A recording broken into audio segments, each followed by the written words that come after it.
So I recently went and got a kitten with my husband. The seller had 5 identical black kittens, and despite wanting a girl one, they only had a boy one left ready to collect in 2 weeks. Because it's so hard to purchase cats these days, I decided to settle with a boy and gave a deposit for him. The seller called a week ago saying the cat was available to collect, and when we arrived, all 5 kittens were still there. The seller looked at the genders and handed me a boy, and then left the room to go grab some cat food that she was going to give us. While she was gone, I got the idea to switch the boy cat with one of the girls, so my husband quickly found a girl one. We put her in the carrier and put the boy back with the rest, and when the seller came with the food, she didn't realize that they were switched. We took the kitten and food, and left without her knowing what we did, and left to go back home. A couple of hours later, I got a call from her asking if she gave me a girl cat by mistake. I lied and pretended to check and said he was definitely a boy, and she apologized, saying she must have got the genders wrong and told me the buyer wanting a girl was refusing to have the boy cat. I told her that I was sorry that happened and reassured her that it was an easy mistake to make. I casually mentioned what we did to a coworker last night, telling her that I managed to get a girl after switching them, and she wasn't impressed. She said that I shouldn't have switched them, and that I was wrong to mess with the seller and buyer like that because I made someone wait 2 weeks for nothing, and I made the seller struggle selling it. I told her it was no big deal because the person who wanted the girl cat could look elsewhere, and this way the boy cat can go to a loving home. She still wasn't happy with me, so I told her gender doesn't matter for a cat and that sometimes you have to look out for yourself in life. Today I came into the office and everyone was acting differently around me, being cold and trying to spend as little time around me as possible. I overheard someone telling a coworker what I did, and they seemed really disgusted with me, but I don't understand how doing something so insignificant has made everyone so angry. I asked my husband if he felt guilty for doing it, and he reassured me that I shouldn't feel bad about it. I looked on the seller's profile and saw that the boy cat had been purchased, so she didn't struggle to sell him. I do feel a bit guilty for switching the cats, and everyone at work seems to be pretty irritated with me, so I feel like maybe I was in the wrong and shouldn't have switched them. Am I the asshole for switching the cats on purpose? You're the asshole. If gender doesn't matter for a cat, why did you switch them? Yup. Here's a clue. When the behavior involves deception before and after, you were probably the asshole. If something goes missing, will it be blamed on OP? If OP makes an honest mistake at work, co-workers will just think that OP is being sneaky and deceptive again. You're the asshole. Exactly this. If a co-worker clearly signaled their values and character to me in such a way, I would be very thankful for the knowledge, as it would enable me to keep a more careful watch against their backstabbing and deceit in the workplace. When someone shows you their character, believe them. You're the asshole. Yes? You stole a cat that hadn't been sold to you? On what planet would you not be the asshole? It was a sneaky, entitled, dishonest thing to do, and incredibly unfair to both the seller and the person who that cat had been sold to. Do you have no sense of right and wrong at all? If gender doesn't matter for a cat, why the F did you steal a cat of your preferred gender? You make no sense. You're a common thief, and I wouldn't want to associate myself with you either. Yup, OP, you and your husband are both thieving assholes. Not to worry though, I guarantee this is going to come back around to you. That was a really terrible thing to do, especially to the person who bought the female and the breeder. You and your husband are sketchy AF to do this, and feel no guilt. On the plus side, OP and her husband are clearly kitten-stealing soulmates, and at least nobody else has to be married to either of them. And now to the update. In case anyone actually still cares, I wanted to post here and say that I read all of the comments and I realized how much I messed up. I didn't even care that much about the genders, and I know I said that I wanted a girl more than a boy, but like I said, I was okay settling with a boy cat. I was just stupid and decided to switch them when the opportunity arose. I didn't care about the person who was supposed to get the girl cat because I didn't care that much myself and knew that me wanting a girl was superficial and assumed their reason was the same. I read a comment where someone said that they were only able to get girls due to breathing problems and how upset they would be if they had a deposit on a kitten that they weren't able to get, and it made me realize that I was really messed up. I've decided that I'm going to contact the seller tomorrow and tell them that it turns out we actually got a girl. I'm going to ask them to contact the person who originally wanted the girl cat and see if they still want her, as like I said, cats are hard to get in my area. I know a lot of people were saying to go to a shelter to adopt a cat, and I would, but it's genuinely hard to get cats these days. Despite having a big house and backyard, no shelter near us will give cats to people who live by a main road, and because my husband and I live near one, no one will give us one. It took 5 months of looking through listings to find a cat near us, because they sell really quickly, so I was lucky to find the listing when I did. But now I've wasted all that time, money, and effort because I was stupid and decided to switch the cats. I just wanted to say thanks to everyone who commented on my post while it was still up. Look, I hope you have the decency to tell the seller the truth. Not that you accidentally have a girl, but that you deliberately swapped them and are very remorseful for your theft. I would also offer to return the animal without a refund, regardless of whether the previous buyer still wants the animal, as you should not get to keep anything that you gained by deception. Then maybe wait a year before getting an animal to give both your husband and yourself time to mature. I notice you still aren't addressing the reality that you stole that animal, so you clearly haven't learned your full lesson yet. Edit, just adding this because this is bothering me, if you live near a busy road, you cannot have an outdoor cat, so the size of your backyard is irrelevant unless you mention it only to say that you have built a beautiful cat run. A main road is a death sentence to an outdoor kitty. Do not let this cat outside. I hope you are actually doing this, but it isn't going to change anything with coworkers because it's still wrong. I'm not sure what happened that made this seem okay, but you probably should invest in some therapy to work on your empathy and compassion for other human beings, because this is all narcissists 101. If you genuinely feel bad, you should seek to correct the part where you didn't care about what the potential consequences for anyone else is going to be. 1. When you made the decision, 2. When you acted on it, and 3. When the breeder called you out on it, or 4. When your coworkers called you out on it. Instead of it taking all 4 and still required polling strangers, which is essentially only caring once the response showed that it was causing you issues socially. Guaranteed, she never contacted the seller. She's just trying to save face. Yeah, the fact that she keeps saying gender doesn't matter, and she never cared about the gender, tells me she's deluding herself at best, and a full-blown liar at worst. I think it's fascinating that she initially thought her coworker would be impressed with her ingenuity in stealing a cat. Right? Gotta look out for yourself. Every coworker got that memo. Gotta look out for yourself in life? By what? Stealing small cats? Also, it's really not that hard to adopt a cat, so I feel like OP is leaving out some info, probably related to cat breed or how they came across in applications. Am I the asshole for admitting to my daughter that I hate what she changed her name to? I, 39 female, was born in Canada, but was taken to India weeks after I turned 18 and was married by my parents to my cousin who I barely knew. I was treated well by my husband, he was polite, paid for school there, took me on dates, and never forced me to do anything, and his love is why we reconnected when he came to Canada. But his mother hated me and was always yelling, calling me useless, demeaning me, and even vowing to get me divorced so my husband could marry my sister. When I got pregnant, I had to go. I couldn't subject my child to that witch. Our maid helped me return to Canada, and I named my daughter Zahira, fake name, after her.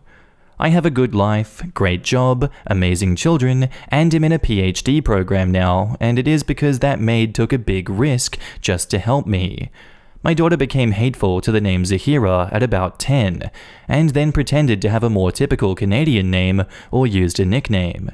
We stopped appreciating that she was named after the woman who helped us escape hell. When Zahira turned 18, she changed her name to Rahani, again, fake. I can live with a name change, but Rahani is so close to my mother-in-law's name that it triggers me. I have told her, and she doesn't care. My psychologist has helped me with this, but it hurts. I accept that she is not Zahira anymore, but I cannot say Rahani, even if everyone does, so I use pet names like Baby or Sweetie. I thought she wouldn't notice, but she has. I'm pregnant, and we learned that it's a girl. My husband said that we can name her Zahira, and my daughter said to do it so you can call me Ruhani. With all my stress, I got angry and said that she can't be replaced and I still hate her new name. It started an argument between us, with my daughter calling me a selfish jerk for not accepting her new name. My husband understands, as he knows that I hate his mother, but my sons are on my daughter's side and said to post here saying people would agree that I'm the asshole. I don't like them using that word, but am I? Why exactly did your daughter hate the original name that she was given? Did she get bullied a lot for having a weird name? Because you don't really explain why she hated the name, and frankly, haven't made any indication to understand why she did. OP replies, I still do not entirely understand myself, beyond her just saying that she hates the name and refuses to go by it. Yes, there was a bullying issue at one point, but my daughter was always very open about it, and we always managed to get things resolved, and the bullies were more typical anti-Muslim bullies than just your name is weird. Not the asshole.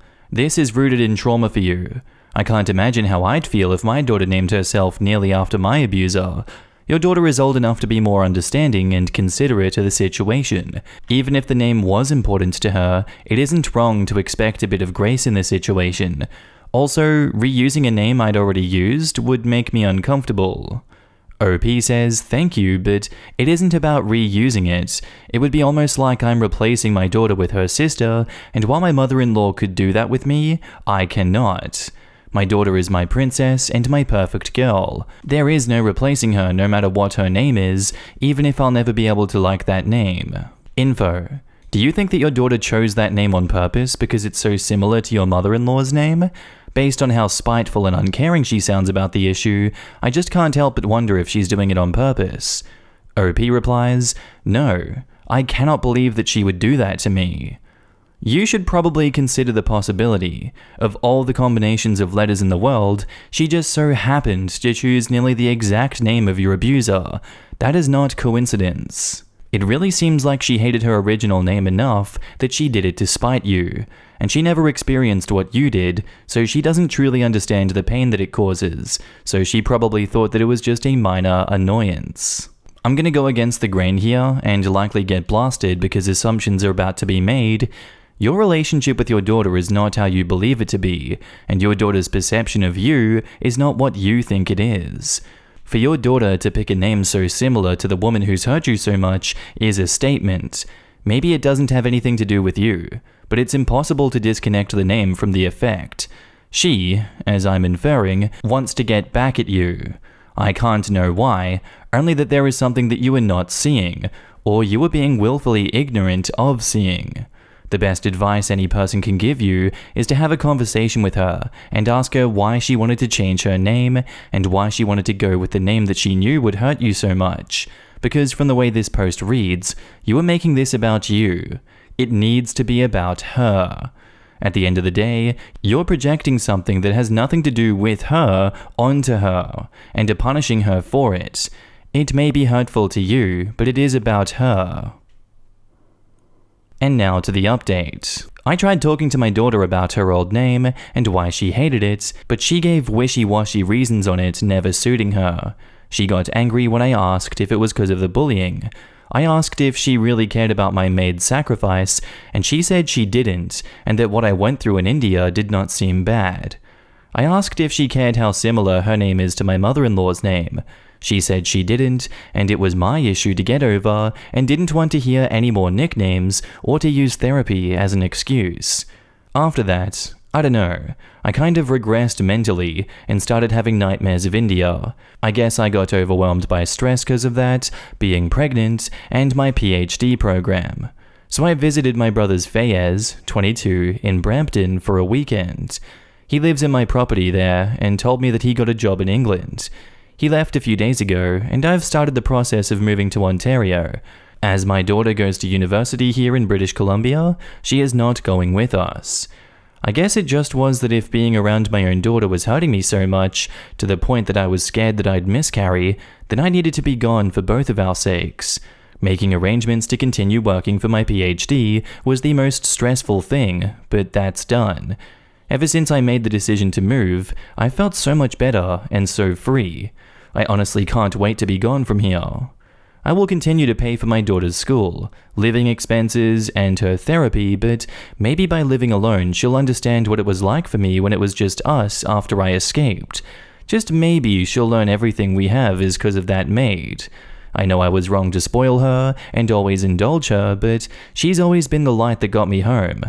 Part of me feels as if I'm abandoning her over something as stupid as a name, but soon she will be the age that I was when I was her, and every girl needs to grow up and learn empathy. I have tried to be a better mother than my own.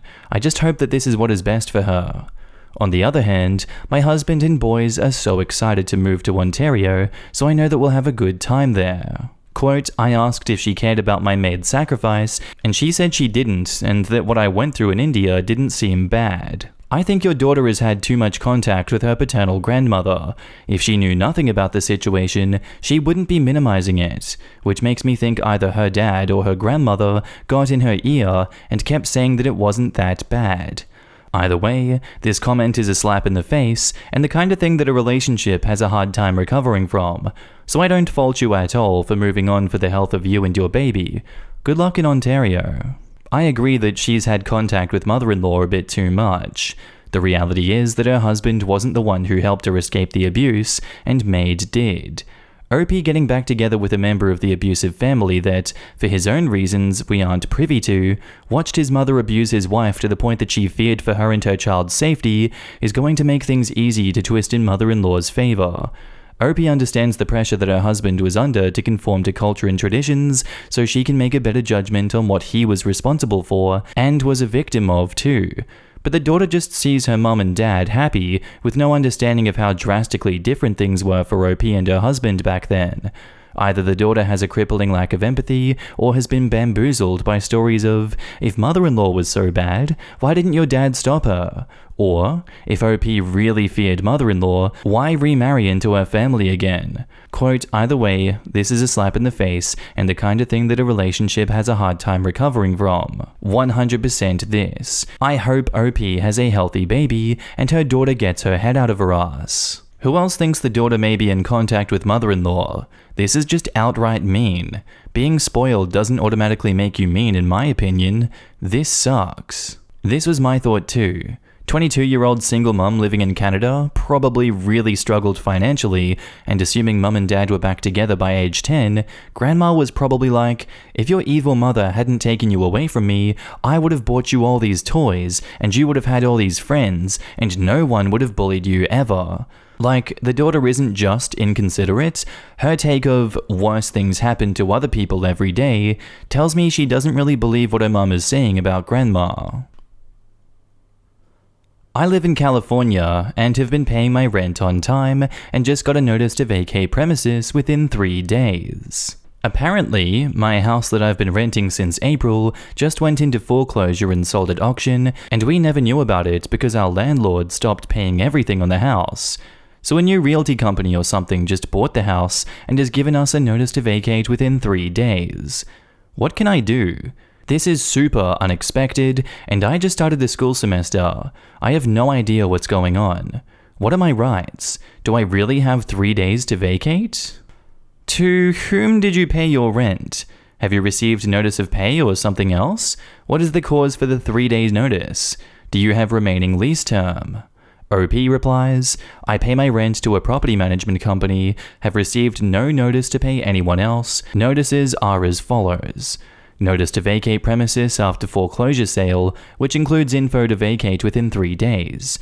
Notice to any renters living at XYZ, states that our property we're renting was sold in auction. We have an existing rental agreement that lasts until March 2022. And in response to OP, someone says, I'd respond that I'm currently in a lease through to the 22nd of March and am not leaving on this notice, and I'd contact a tenant advocate or a lawyer. Yeah, they have to honor previous agreements, so you need a 30-day notice if they want you out, or 60 days if you've been there for over a year. If you have a contract, then it's valid, and they can offer cash for keys, but that's it. Buyer should have known that it's being rented. Back up to the post, there's an update. Thank you to everyone who has offered advice on how to move forward, or advice on what my rights are. I have currently emailed the new landlord that we are planning on staying for the remainder of our lease, but we are open to negotiating a cash for keys option. I let them know that we have spoken with a lawyer and are going to send our lease agreement over, as well as requesting somewhere to send our rent to. What happened was the property owner got foreclosed on because of not paying anything for the house. Mortgage, taxes, etc. We notified the property management company that we were receiving notices that the house was in possible foreclosure and auction, as we were getting notices here since late June/early July. So I doubt the property management company was clueless. And on to the big update. So I contacted the new landlord telling them that I know my rights as a tenant and would like to stay the remainder of the lease, or would be up to negotiating a cash for keys option, at the advice of some of the users on here. I was immediately told that that wouldn't be possible because our lease was fraudulent and we had to leave ASAP or they would contact the police. At the advice of multiple people on this sub, I contacted my university, which I attend, who got me in contact with multiple resources. Ended up applying for my city's EPP, Eviction Protection Program, who assigned an attorney that specializes in tenancy law to me free of charge.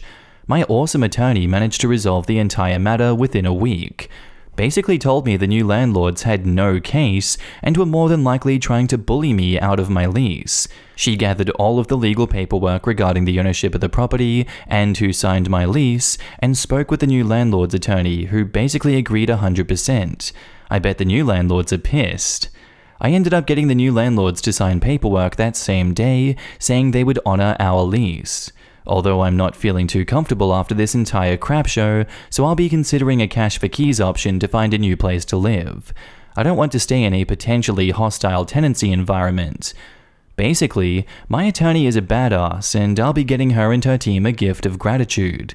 Try to show your attorneys some love, guys. Oh man, I got worried when I read the first one. Reddit's got me trained into thinking there would be some massive lawn tantrum and harassment involved. Thankful that OP had resources Reddit pointed them toward, and that their lawyer was excellent. I fully agree on the potential for hostility though. I'd be looking elsewhere if I were OP.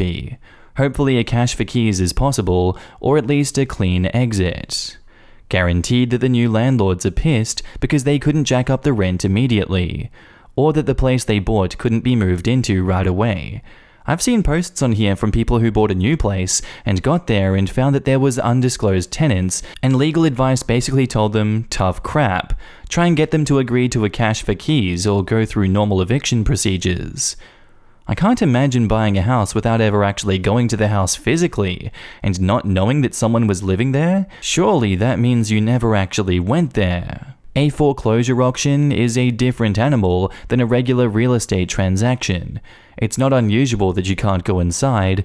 It's also not unusual to have to deal with tenants and squatters. If there hadn't been access to free and capable legal representation, the idiots would have gotten away with this.